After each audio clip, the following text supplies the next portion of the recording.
Hace poco tuve la oportunidad de ir al cine y ver la última película de Transformers, Rise of the Beast o El despertar de las bestias aquí en Latinoamérica. Y bueno, ¿qué me pareció la película? Lo primero que hay que entrar en contexto es entender que esta película de esta franquicia de Transformers, que creo que lleva más de 6 películas ya, contando el spin-off que tuvimos de Bumblebee, parecía ser una película precuela, parecía ser un antes, porque la película se desarrolla en los 90, a diferencia de las películas de Michael Bay, protagonizadas por Shia LaBeouf y Megan Fox, que fueron de los 2000 hacia adelante. Como ya habíamos visto toda la línea de tiempo, desde que los Transformers llegan a la Tierra, se enfrentan a Megatron y pasan muchas cosas en las primeras 5 películas que tuvimos, parecía que los directores no tenían hacia dónde seguir. Y esta producción decidió entonces retomarla en los 90.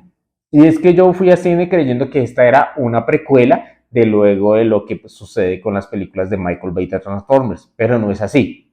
Primero hay que entender que esta es la continuación directa a la película o al spin-off que tuvimos de Bumblebee. Así es, esa película que tuvimos hace como 4 años con John Cena y Hailee Steinfeld es aquí donde empieza un nuevo universo de Transformers. Entonces podríamos ver a la película de Bumblebee como la 1 y esta viene siendo la 2 y es la continuación directa. Aunque bueno, es importante mencionar que aunque hay unas pequeñas referencias a esa película, no es tan importante verla antes de ir a cine. Se puede ir a ver Rise of the Beast sin necesidad de haber visto la de Bumblebee, o mejor aún si se han visto las dos, ya que continúa la historia en donde termina justamente la película de Bumblebee. Bueno, en términos generales, me parece que es una película que cumple con los estándares actuales de acción, efectos especiales, humor, un poco de inclusión de personajes afroamericanos, latinos, este tipo de cosas, otro tipo de enemigos diferentes a los que ya hemos visto. Pero la verdad, salí un poco decepcionado o mucho de la película, porque a pesar de que sí se siente un tono muy diferente al de Michael Bay, ya no tenemos ese tono como el de Armageddon o Pearl Harbor, todas estas películas súper norteamericanas de Michael Bay, donde está la bandera estadounidense en cada escena, donde el ejército, los Navy SEALs llegan armados a unirse a los Transformers y donde esto se convierte más en la testosterona americana, el orgullo americano, junto a modelos como Megan Fox, que la tuvimos en varias de las entregas, con esas tomas sexys y todo este tipo de elementos que maneja Michael Bay y sus explosiones por todos lados. Aquí se siente un tono totalmente diferente. El director le da un tono noventero a la película para situarla en contexto. Los personajes son un poco más terrenales, tienen problemas personales, son personajes que no son, a pesar de que el personaje principal sí estuvo en el ejército, pues es un personaje que no tiene empleo, su hermano menor sufre alguna enfermedad y este tipo de cosas los intenta hacer un poco más terrenales y tiene también esa influencia latina. Y no solo eso, la película se sale de Nueva York como siempre y se traslada casi en su 60-70% a Perú, a Cusco especialmente, donde en Cusco se encuentra Machu Picchu, las ruinas de Machu Picchu.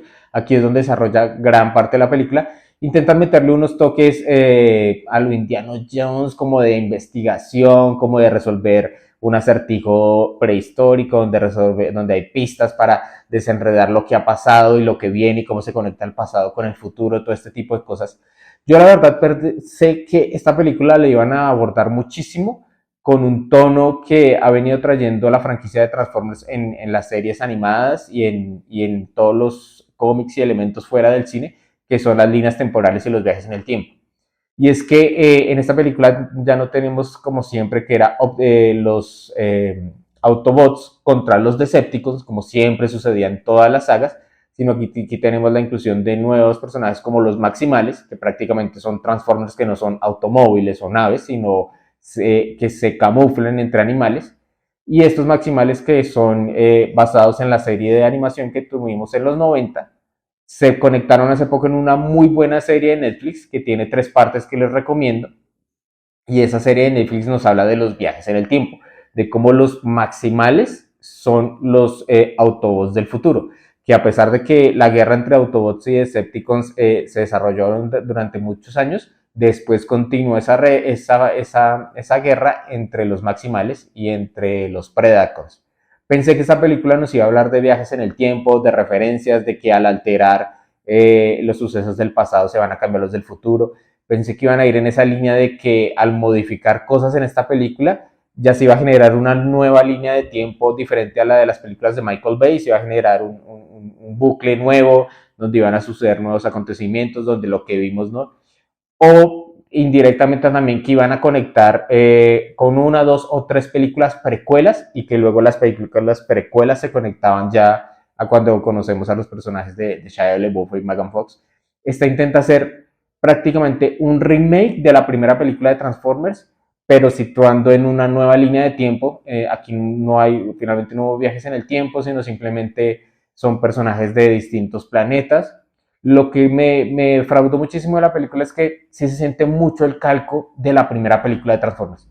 Esa película donde Sam Witwicky, que es el personaje de Shia LaBeouf, conoce por primera vez a Bumblebee, se asusta, va en el auto, empieza, no entiende qué son los Transformers, ellos le explican que vienen de otro planeta, que son varios, que están exiliados, entonces él se une a ellos. Todo eso que ustedes vieron en la primera película de Transformers de hace ya más de 10 años, que muchísima gente fue a cine a verla, literalmente cogen los mismos aspectos y los calcan otra vez, y otra vez está el personaje, solo que esta vez es latino el personaje que aparece, y entonces él ya no está Bumblebee, pero Bumblebee no es el Autobot adolescente en esta película, sino tenemos a otro personaje, otro Autobot, y ese es el que también conoce al personaje principal, se asusta, que son los Transformers, de dónde vienen, que por qué vienen en un mundo de guerra. Literal es un calco y donde hay un villano, como siempre, omnipotente, que en esta vez es Unicorn, el robot que come planetas, Unicorn, que absorbe todo lo que encuentra, que es como el Galactus de Transformers, pero aquí en esta saga. Siento que es un calco de la primera, o sea, los que vimos la primera que nos gusta, que fue súper entretenida y que lastimosamente la franquicia fue decayendo, película a película fueron siendo más y peores las actuaciones y más llenas de efectos especiales. Aquí es un calco, literal, para la nueva generación. Siento que es una película para que los niños o más pequeños vuelvan a engancharse con la franquicia de Transformers. Siento que va por ese lado, como tratar de hacer un lavado de cara, un reboot camuflado con remake, con ese tipo de cosas. Por ese lado no me gustó para nada. Los personajes siguen teniendo, los villanos siguen siendo malos porque sí, porque hay que ser malos, no tienen un trasfondo de por qué Unicorn come planetas o por qué necesitan el planeta Tierra, darle algún trasfondo importante de que necesitamos establecer relaciones humano-alienígenas para lograr un objetivo en común, sino aquí simplemente es detengamos al villano de turno y obviamente después si hay una continuación habrá un nuevo villano de turno. Siento que incluso Optimus Prime, que siempre se ha mostrado como el gran líder de los Autobots, el gran líder que toma las decisiones más sabias, aquí lo pintan literalmente como un pendejo. Optimus creo que es el auto, le quitaron toda su esencia, lo presentan como si fuera un novato Optimus. Y peor aún, porque las voces originales, cuando uno ve la película en inglés, está el mismo actor que hemos tenido durante toda la vida haciendo la voz de Optimus, que es Peter Cullen. Y Peter Cullen no sé cuántos años tiene ya, si 60, 70, pero se le siente la voz muy vieja. Entonces tenemos a Optimus haciendo como un Optimus joven, inexperto, que todavía comete errores, que todavía está aprendiendo, que no es el gran líder de los Autobots todavía, pero con la voz de Peter Cullen ya muy vieja, muy gastada. Creo yo que ya es momento de que Peter Cullen, con todo el respeto que se merece por todos los 30, 40, 50 años que le ha dado de voz a Optimus en la franquicia de Transformers, ya es momento de que se retire. La sentí muy descorazonada desde ese lado. Incluso los mismos Maximales, que yo crecí en los 90 viendo la serie de Maximales contra Predacons, la guerra de bestias Transformers. Creo que primero vi la guerra de bestias Transformers y luego sí supe que pertenecía al mismo universo de Transformers y sí fui a ver la serie de animación de los 80 de la generación 1. Y aquí los personajes, el único personaje que brilla o que tiene tal vez algo de luz es Optimus Primal, Optimus Primitivo. El primate es el único que tiene un desarrollo, que tiene un contexto. Y los demás personajes casi que no tienen diálogos, muy pocos. Ni siquiera se les ven sus transformaciones de animal a robot, solo hasta que ya hay una batalla y luego otra vez vuelven a ser animales.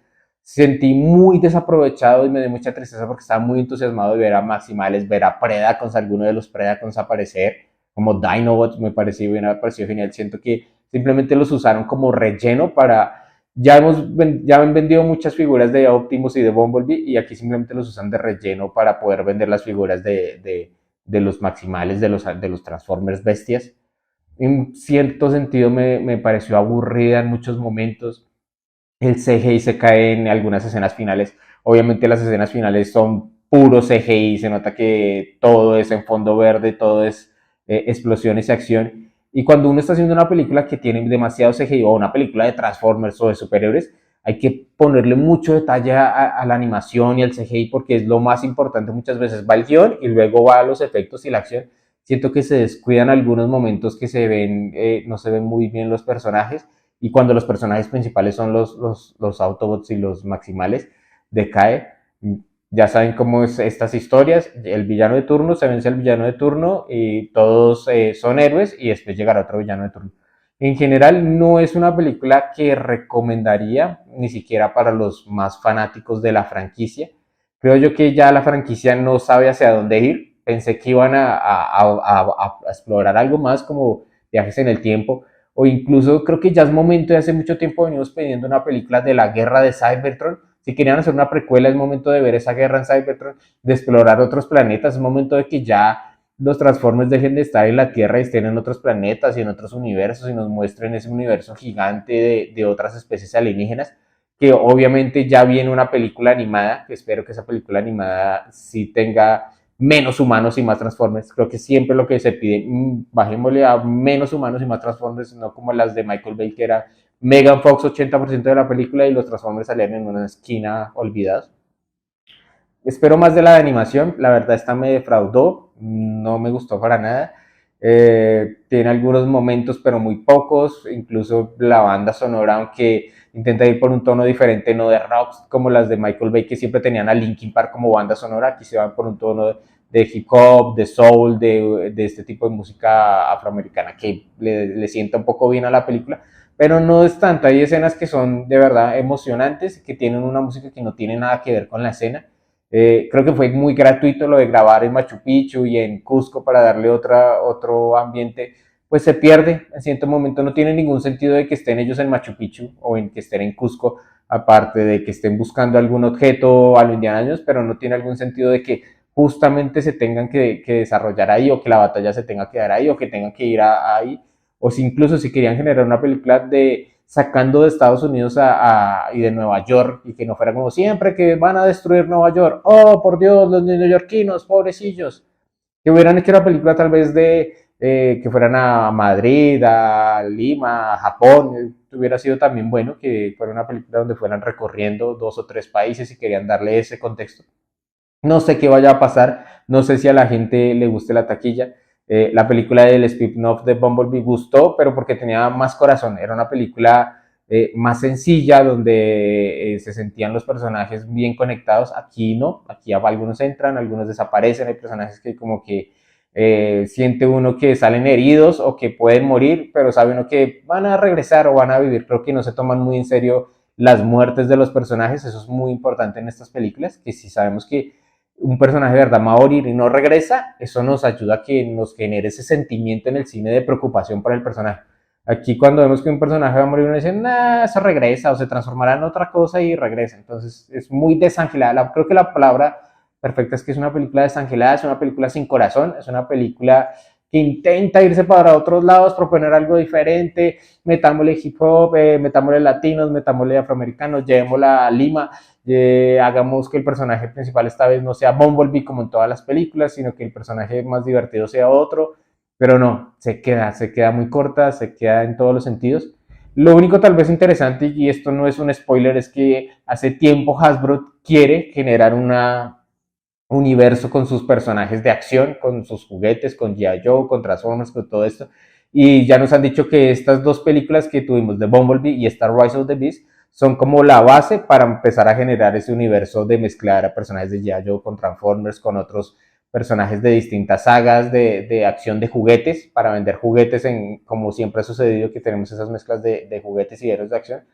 Tal vez me interesaría más si llega a haber un universo compartido donde veamos diferentes de estos personajes interactuando, como un Snake Eyes con Bumblebee o este tipo de cosas. De pronto es más divertido y me apuntaría a volver a cine si se llega a dar ese crossover de personajes de juguetes de Hasbro en acción. Pero por ahora no la recomiendo. Si quieren verla, la pueden ver en la casa prácticamente. Y si ni siquiera les gustan las películas de Transformers, creo que esta no tiene nada que aportar ni nada nuevo. Así que esa es mi opinión de Transformers Rise of the Beast.